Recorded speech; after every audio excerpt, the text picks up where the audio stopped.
ਚਿਹਰੇ ਤੇ ਖੁਸ਼ੀ ਹੁੰਦੀ ਹੈ, ਤੁਸੀਂ ਖੁੱਲ੍ਹ ਕੇ ਹੱਸਦੇ ਹੋ ਔਰ ਕਈ ਵਾਰ ਖੁਸ਼ੀ 'ਚ ਚੀਕਾਂ ਵੀ ਮਾਰੀਆਂ ਜਾਂਦੀਆਂ ਔਰ ਉਸ ਸਾਰੇ ਨੂੰ ਔਰ ਹੈ ਜਦੋਂ ਅਸੀਂ ਖੁਸ਼ੀ ਔਰ ਗਮ ਇਹਨਾਂ ਦੋਨਾਂ ਦੀ ਗੱਲ ਕਰਦੇ ਹਾਂ ਤੇ ਇਹ ਤੁਹਾਡੇ ਮਨ ਦੇ ਉੱਤੇ ਜਿਹੜੀ ਵੀ ਘਟਨਾ ਹੋਈ ਉਹਦਾ ਰਿਫਲੈਕਸ ਉਸ ਦਾ ਨਤੀਜਾ ਹੁੰਦਾ ਹੈ ਜੀ। ਅਦਰਵਾਈਜ਼ ਕੋਈ ਦੋ ਸ਼ੈਆਂ ਤਾਂ ਨਹੀਂ ਹੈ ਕਿ ਕਿਸੇ ਤੇ ਤੁਸੀਂ ਲੇਬਲ ਲਾ ਦਿਓ ਇਹ ਖੁਸ਼ੀ ਹੈ, ਕਿਸੇ ਤੇ ਲਾ ਦਿਓ ਇਹ ਗਮੀ ਹੈ। ਜੀ। ਕੋਈ ਚੀਜ਼ ਕਿਸੇ ਨੂੰ ਖੁਸ਼ੀ ਦੇ ਸਕਦੀ ਹੈ, ਕਿਸੇ ਦੇ ਲਈ ਉਹ ਕੋਈ ਅਸਰਅੰਦਾਜ਼ ਨਹੀਂ ਹੁੰਦੀ। ਸੋ ਜਦੋਂ ਤੁਸੀਂ ਕਹਿੰਦੇ ਹੋ ਕਿ ਅੱਜ ਮੈਂ ਬਹੁਤ ਖੁਸ਼ ਹਾਂ, ਉਹਦਾ ਕੋਈ ਪੈਮਾਨਾ ਨਹੀਂ ਹੈ, ਕੋਈ ਮੇਜਰਮੈਂਟ ਨਹੀਂ ਹੈ, ਕੋਈ ਭਾਰ ਨਹੀਂ ਹੈ ਕਿੰਨੇ ਕਿਲੋ ਖੁਸ਼ ਹੋ ਤੁਸੀਂ ਜਾਂ ਕਿੰਨੇ ਪਾਉਂਡ ਖੁਸ਼ ਹੋ। ਜੀ। ਸੋ ਇਸੇ ਤਰ੍ਹਾਂ ਤੁਸੀਂ ਉਦਾਸੀ ਦੀ ਗੱਲ ਕਰਦੇ ਹੋ, ਨਹੀਂ ਹੁੰਦਾ। ਸੋ ਜ਼ਾਹਰ ਹੈ ਕਿ ਖੁਸ਼ੀ ਔਰ ਗਮੀ ਇਹ ਸਾਡੀ ਸਟੇਟ ਆਫ ਮਾਈਂਡ ਹੈ ਔਰ ਸਟੇਟ ਆਫ ਮਾਈਂਡ ਜਿਹੜਾ ਵੀ ਆਲਾ ਦੁਆਲਾ ਚੱਲ ਰਿਹਾ ਹੈ ਉਹਦੇ ਤੇ ਕਿਵੇਂ ਤੁਹਾਡੇ ਮਨ ਦੇ ਪਟਲ ਤੇ ਮਨ ਦੀ ਸਕਰੀਨ ਹੈ ਉਸ ਦੇ ਉੱਤੇ ਕੀ ਜਿਹੜਾ ਉਸ ਦਾ ਪੈਂਦਾ ਹੈ ਇਮੇਜ, ਉਸੇ ਨੂੰ ਹੀ ਅਸੀਂ ਸਾਡੀ ਬਾਡੀ ਰਿਫਲੈਕਟ ਕਰਦੀ ਹੈ। ਹੁਣ ਇਹ ਤਾਂ ਦੁਨਿਆਵੀ ਗੱਲਾਂ ਹੋ ਗਈਆਂ। ਹੁਣ ਰੂਹਾਨੀਅਤ ਦੀ ਦੁਨੀਆ ਕੀ ਹੈ? ਰੂਹਾਨੀਅਤ ਤੁਸੀਂ ਅੰਦਰ ਦੇ ਨਾਲ ਜੁੜਨਾ ਸ਼ੁਰੂ ਕਰਦੇ ਹੋ, ਹੌਲੀ ਹੌਲੀ ਹੌਲੀ ਤੁਹਾਡਾ ਮਨ ਟਿਕਣਾ ਸ਼ੁਰੂ ਹੁੰਦਾ ਹੈ, ਤੁਸੀਂ ਬਾਹਰਲੇ ਪ੍ਰਭਾਵ ਤੋਂ ਬਚਣਾ ਸ਼ੁਰੂ ਹੁੰਦੇ ਹੋ। ਕਾਮ, ਕ੍ਰੋਧ, ਲੋਭ, ਮੋਹ, ਹੰਕਾਰ, ਲਸਟ ਹੈ, ਐਂਗਰ ਹੈ, ਗਰੀਡ ਹੈ, ਅਟੈਚਮੈਂਟ ਹੈ, ਈਗੋ ਹੈ, ਜੈਲਸੀ ਹੈ, ਹੇਟਰਡ ਹੈ, ਇਸ ਸਾਰੇ ਤੋਂ ਤੁਸੀਂ ਦੂਰ ਹੁੰਦੇ ਹੋ ਤੇ ਹੌਲੀ ਹੌਲੀ ਤੁਹਾਡਾ ਜਿਵੇਂ ਅੰਦਰਲਾ ਸੂਖਮ ਮਨ ਉੱਪਰ ਜਾਂਦਾ, ਇਵੇਂ ਮਹਿਸੂਸ ਹੁੰਦਾ ਜਦੋਂ ਤੁਸੀਂ ਰੱਬ ਦੇ ਨਾਲ ਇਕਮਿਕ ਹੁੰਦੇ ਹੋ ਔਰ ਰੱਬ ਦੀ ਜੇ ਬਖਸ਼ਿਸ਼ ਹੋ ਜਾਏ ਤਾਂ ਫਿਰ ਤੁਹਾਨੂੰ ਇੱਕ ਆਨੰਦ ਮਿਲਦਾ ਹੈ ਜਿਹਦੇ ਲਈ ਸਟੇਟ ਆਫ ਬਲਿਸ ਕਹਿੰਦੇ ਨੇ ਔਰ ਬਲਿਸਫੁਲ ਐਕਸਟੈਸੀ। ਇੱਕ ਤਾਂ ਆਮ ਦੁਨਿਆਵੀ ਲੋਕ ਡਗਾ ਵੱਜਿਆ ਤੇ ਨੱਚਣ ਲੱਗ ਜਾਂਦੇ ਨੇ ਕਿ ਜੀ ਬਹੁਤ ਖੁਸ਼ੀ ਹੁੰਦਾ, ਕੁਛ ਨਹੀਂ ਹੈ। ਉਹਨੂੰ ਕਹਿੰਦੇ ਲਓ ਜੀ ਡਗੇ ਦੇ ਢੋਲ ਤੇ ਤਾਂ ਹੁਣ ਤਾਂ ਫਰਾਡ ਬਣਾ ਲਿਆ ਇਹ ਸਾਰੇ ਡਾਂਸ ਦੇ ਨਾਂ ਥੱਲੇ। ਪਰ ਇੱਕ ਉਹ ਵੀ ਸੀ ਜਿਹੜੇ ਸੱਚਮੁੱਚ ਜਦੋਂ ਰੱਬ ਦੇ ਨਾਲ ਹਕੀਕਤ ਦੇ ਵਿੱਚ ਜੁੜਦੇ ਨੇ ਉਹਨਾਂ ਦੇ ਅੰਦਰ ਇੱਕ ਬਲਿਸਫੁਲ ਐਕਸਟੈਸੀ ਹੁੰਦੀ ਹੈ। ਔਰ ਬਹੁਤ ਵਾਰ ਜਦੋਂ ਅਸੀਂ ਸੂਫੀਆਂ ਦੀ ਗੱਲ ਕਰਦੇ ਹਾਂ, ਬੁੱਲੇ ਸ਼ਾਹ ਹੈ ਜਾਂ ਉਹ ਸਾਰੇ ਦੌਰ ਦੇ ਸੁਲਤਾਨ ਬਾਹੂ ਹੈ ਜਾਂ ਦੂਜੇ, ਹੁਣ ਜਦੋਂ ਉਹ ਕਹਿੰਦੇ ਨੇ ਮੈਨੂੰ ਨੱਚ ਕੇ ਯਾਰ ਮਨਾਵਣ ਦੇ, ਸੋ ਉਹ ਆਪਣੇ ਮੁਰਸ਼ਦ ਨੂੰ ਖੁਸ਼ ਕਰਨ ਦੇ ਲਈ ਉਸ ਸਪਿਰਿਚੁਅਲਿਟੀ ਦੇ ਡਾਂਸ ਦੀ ਗੱਲ ਕਰਦੇ ਨੇ ਜਿਹਦੇ 'ਚ ਕੋਈ ਦੁਨਿਆਵੀ ਲਸਟ ਨਹੀਂ ਹੈ, ਇੱਕ ਪਿਆਰ ਹੈ ਜਿਹਦੇ ਥੱਲੇ ਤੁਸੀਂ ਉਸ ਪਾਸੇ ਨੂੰ ਤੁਰਦੇ ਹੋ। ਅੱਜ ਦਾ ਸ਼ਬਦ ਜਿਹੜਾ ਕਿ ਪੰਜਵੇਂ ਪਾਤਸ਼ਾਹ ਦਾ ਹੈ ਔਰ ਬਹੁਤ ਵਾਰ ਕਿਉਂਕਿ ਜੇ ਤੁਸੀਂ ਕਿਸੇ ਚੀਜ਼ ਦੀ ਅੰਤਰੀਵ ਭਾਵ ਨੂੰ ਨਾ ਸਮਝੋ ਤੇ ਉਹਨੂੰ ਤੁਸੀਂ ਉਹਦੀ ਇੰਟਰਪ੍ਰੀਟੇਸ਼ਨ ਟੋਟਲੀ ਡਿਫਰੈਂਟ ਹੋ ਜਾਂਦੀ ਹੈ। ਹੁਣ ਉਸ ਵੇਲੇ ਦੇ ਵੀ ਜਿਹੜੇ ਸਾਜ਼ ਸੀ, ਹੁਣ ਤਾਂ ਆਰਕੈਸਟਰੇ ਦੇ ਥੱਲੇ ਇੰਨੇ ਕੁ ਸਾਜ਼ ਹੁੰਦੇ ਨੇ ਪਤਾ ਹੀ ਨਹੀਂ ਹੁੰਦਾ ਵੀ ਆਵਾਜ਼ ਕਿਹਦੀ ਹੈ। ਹਾਲਾਂਕਿ ਹੁਣ ਜਦੋਂ ਬਹੁਤ ਵਾਰੀ ਤੁਹਾਨੂੰ ਫੋਕ ਸੰਗੀਤ ਦੇ ਵਿੱਚ ਕੱਲੀ ਬੰਸਰੀ ਚੰਗੀ ਲੱਗਦੀ ਹੈ, ਕੱਲੇ ਤਬਕੇ ਨਾਲ ਕੱਲੇ ਤਬਲੇ ਨਾਲ ਕੋਈ ਗਾ ਰਿਹਾ ਜਾਂ ਪਖਾਵਜ ਹੈ, ਬਹੁਤ ਸਵਾਦ ਆਉਂਦਾ। ਔਰ ਕਿਉਂ ਲੱਗਦਾ ਹੈ? ਕਿਉਂਕਿ ਅੱਜ ਕੱਲ੍ਹ ਉਹ ਰੌਲਾ ਗੌਲਾ ਇੰਨਾ ਕੁ ਹੋ ਗਿਆ ਕਿ ਵੀ ਉਹਦੇ 'ਚ ਲੱਗਦਾ ਹੀ ਨਹੀਂ ਹੈ ਕਿ ਤੁਸੀਂ ਕੋਈ ਕਰ ਰਹੇ ਹੋ। ਹਾਲਾਂ ਜਿਹੜਾ ਵਜਾ ਰਿਹਾ ਹੁੰਦਾ, ਨੱਚ ਰਿਹਾ ਹੁੰਦਾ, ਕੰਧਾਂ ਨਾਲ ਵੀ ਰੌਕ ਐਂਡ ਰੋਲ ਕੀ ਸੀ, ਕੰਧਾਂ ਨਾਲ ਵੀ ਸਿਰ ਮਾਰਦੇ ਸੀ। ਹੁਣ ਇੱਥੇ ਜਿਹੜੇ ਚਾਰ ਸਾਜ਼ਾਂ ਦਾ ਜ਼ਿਕਰ ਹੈ ਔਰ ਇਹ ਰਹਾਉ ਦੀ ਪੰਕਤੀ ਤੋਂ ਮੈਂ ਸ਼ੁਰੂ ਕਰਾਂ।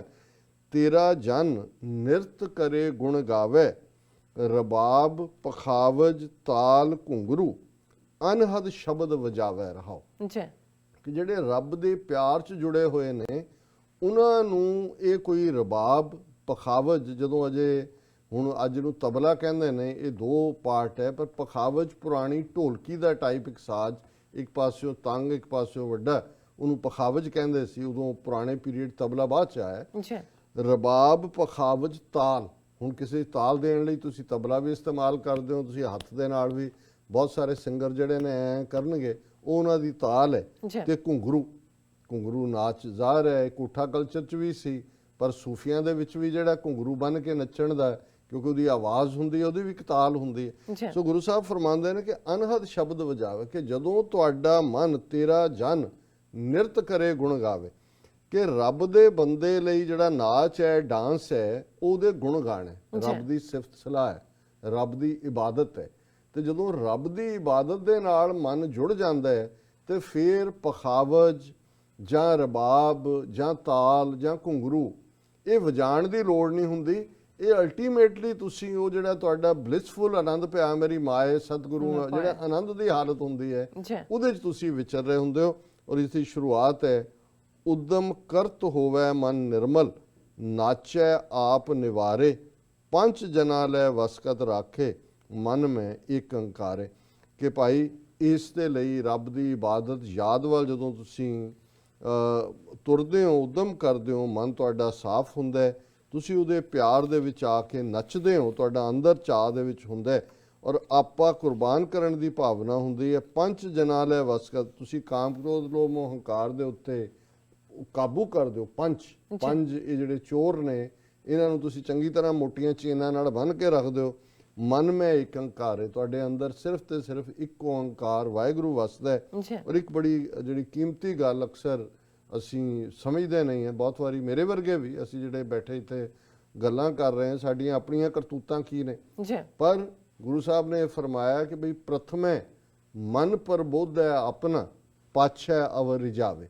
ਕਿ ਕਿਸੇ ਨੂੰ ਉਪਦੇਸ਼ ਕਰਨ ਤੋਂ ਪਹਿਲਾਂ, ਕਿਸੇ ਨੂੰ ਸਰਮਨ ਦੇਣ ਤੋਂ ਪਹਿਲਾਂ, ਕਿਸੇ ਨੂੰ ਤਲਾਵਤ ਕਰਨ ਤੋਂ ਪਹਿਲਾਂ ਆਪਣੇ ਆਪ ਨੂੰ ਪ੍ਰਥਮੇ ਮਨ ਪ੍ਰਬੁੱਧ, ਐਨਲਾਈਟਨ ਯੋਰਸੈਲਫ, ਪਹਿਲਾਂ ਆਪ ਬਣ ਤੂੰ ਕੀ ਹੈ, ਫਿਰ ਪਾਛੈ ਅਵਰ ਰਿਜਾਵੇ। ਉਸ ਤੋਂ ਬਾਅਦ ਕਿਸੇ ਹੋਰ ਨੂੰ ਸਮਝਾਉਣ ਦੀ ਕੋਸ਼ਿਸ਼ ਕਰ। ਜਿਵੇਂ ਕਿਸੇ ਫਕੀਰ ਬਾਰੇ ਕਹਿੰਦੇ ਨੇ ਕਿ ਜੋ ਮਾਂ ਆਈ ਬੱਚੇ ਨੂੰ ਲੈ ਕੇ, ਉਹਨੂੰ ਕਹਿੰਦੀ ਹੈ ਕਿ ਜੀ ਇਹਨੂੰ ਕਹੋ ਵੀ ਗੁੜ ਨਾ ਖਾਇਆ ਕਰੇ, ਉਹ ਚੁੱਪ ਕਰਕੇ ਬੈਠਾ ਰਿਹਾ। ਫਿਰ ਦੂਜੇ ਦਿਨ ਆਈ, ਤੀਜੇ ਦਿਨ, ਹਫ਼ਤੇ ਬਾਅਦ ਕਹਿੰਦੀ ਕੀ ਗੱਲ ਹੈ ਫਕੀਰ ਜੀ, ਅਸੀਂ ਤੁਹਾਡੀ ਸੇਵਾ ਵੀ ਇੰਨੀ ਕਰਦੇ ਹਾਂ, ਤੁਸੀਂ ਇੰਨੀ ਗੱਲ ਨਹੀਂ ਕਹਿ ਸਕਦੇ। ਕਹਿੰਦਾ ਨਹੀਂ ਬੀਬੀ, ਜਦੋਂ ਤੂੰ ਪਹਿਲੇ ਦਿਨ ਆਈ ਸੀ ਨਾ, ਗੁੜ ਮੈਨੂੰ ਵੀ ਬੜਾ ਚੰਗਾ ਲੱਗਦਾ। ਤੇ ਮੈਂ ਕਿਹਾ ਵੀ ਜੇ ਮੈਂ ਆਪਣਾ ਕਾਬੂ ਨਾ ਕੀਤਾ ਤਾਂ ਇਹਨੂੰ ਕਹਿਣ ਦਾ ਫਾਇਦਾ ਨਹੀਂ। ਕਹਿੰਦਾ ਹੁਣ ਮੈਂ ਕਹਾਂਗਾ, ਕਿਉਂਕਿ ਮੈਂ ਇਸ ਹਫ਼ਤੇ 'ਚ ਆਪਣੇ ਜ਼ਿਆਦਾ ਗੁੜ ਖਾਣ ਦੀ ਆਦਤ ਤੇ ਕਾਬੂ। ਇਹ ਪ੍ਰਥਮੇ ਮਨ ਪ੍ਰਬੋਧ ਹੈ ਆਪਣਾ, ਉਹਦਾ ਫਿਰ ਅਸਰ ਵੀ ਹੁੰਦਾ ਹੈ।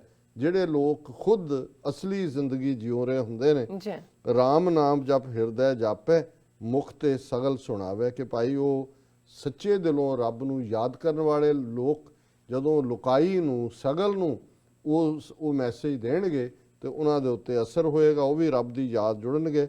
ਕਰ ਸੰਗ ਸਾਧੂ ਚਰਨ ਪਖਾਰੈ, ਸੰਤ ਧੂਰ ਤਨ ਲਾਵੇ, ਮਨ ਤਨ ਅਰਪ ਧਰੇ ਗੁਰ ਆਗੇ, ਸਤ ਪਦਾਰਥ ਪਾਵੇ। ਕਿ ਉਹ ਫਕੀਰਾਂ ਦੀ, ਫਕੀਰ ਕੋਈ ਫਟੇ ਕੱਪੜਿਆਂ ਵਾਲਾ ਨਹੀਂ, ਜਿਹੜਾ ਰੱਬ ਨਾਲ ਜੁੜਿਆ ਹੋਇਆ, ਸਾਧੂ, ਸੰਤ, ਫਕੀਰ, ਭਲਾ ਲੋਕ, ਗੁਰਮੁਖ, ਇਹ ਸਾਰੇ ਲਫ਼ਜ਼ ਇੱਕੋ ਹੀ ਅਰਥਕ ਨੇ।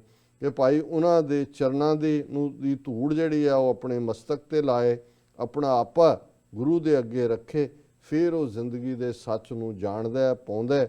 ਔਰ ਅਖੀਰ ਜੋ ਜੋ ਸੁਣੈ ਪੇਖੈ ਲਾਏ ਸ਼ਰਧਾ, ਤਾਂ ਕਾ ਜਨਮ ਮਰਨ ਦੁੱਖ ਭਾਗੈ, ਐਸੀ ਨਿਰਤ ਨਰਕ ਨਿਵਾਰੈ, ਨਾਨਕ ਗੁਰਮੁਖ ਜਾਗੈ।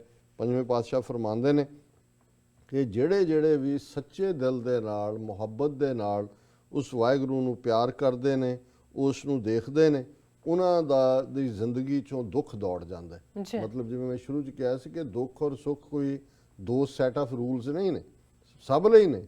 ਪਰ ਕਿਉਂਕਿ ਉਹ ਇੰਨੀ ਕੁ ਉੱਚੀ ਹਾਲਤ ਤੇ ਪਹੁੰਚ ਜਾਂਦੇ ਨੇ ਮੈਂਟਲੀ ਕਿ ਉਹ ਉਸ ਸਾਰੇ ਤੋਂ ਬੇਪਰਵਾਹ ਹੁੰਦੇ ਨੇ, ਉਹਨਾਂ 'ਚੋਂ ਜਨਮ ਮਰਨ ਦਾ ਵੀ ਜਿਹੜਾ ਦੁੱਖ ਹੈ ਉਹ ਦੌੜ ਜਾਂਦਾ ਹੈ। ਐਸੀ ਨਿਰਤ ਨਰਕ ਨਿਵਾਰੈ, ਨਾਨਕ ਗੁਰਮੁਖ ਜਾਗਿਆ। ਪੰਜਵੇਂ ਪਾਤਸ਼ਾਹ ਫਰਮਾਉਂਦੇ ਨੇ ਕਿ ਜਿਹੜੇ ਰੱਬ ਦੀ ਯਾਦ ਵਿੱਚ ਨੇ, ਉਹ ਮਾਨੋ ਜਾਗਦੇ ਨੇ, ਔਰ ਉਹ ਰੱਬ ਦੀ ਬੰਦਗੀ ਹੀ ਰੱਬ ਦੇ ਲਈ ਨਾਚ ਕਰਨੇ, ਔਰ ਉਹ ਜਿਹੜੇ ਨੇ ਐਸੀ ਨਿਰਤ ਨਰਕ ਨਿਵਾਰੈ, ਔਰ ਉਹ ਦੋਜ਼ਖ ਚੋਂ, ਨਰਕ ਚੋਂ ਬਚ ਜਾਂਦੇ ਨੇ। ਰੱਬ ਦੀ ਦਰਗਾਹ ਦੇ ਵਿੱਚ, ਰੱਬ ਦੇ ਦਰਬਾਰ ਦੇ ਵਿੱਚ ਉਹਨਾਂ ਨੂੰ ਥਾਂ ਮਿਲਦੀ ਹੈ।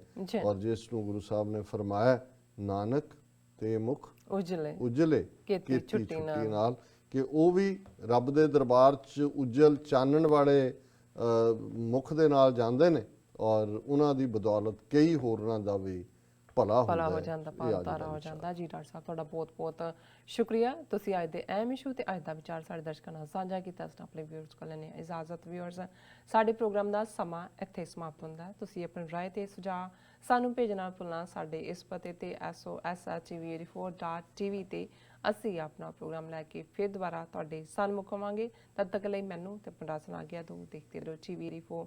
ਬੁਲਾ ਦਿਓ ਫਤਿਹ। ਵਾਹਿਗੁਰੂ ਜੀ ਕਾ ਖਾਲਸਾ, ਵਾਹਿਗੁਰੂ ਜੀ ਕੀ ਫਤਿਹ। ਰੱਬ ਰਾਖਾ।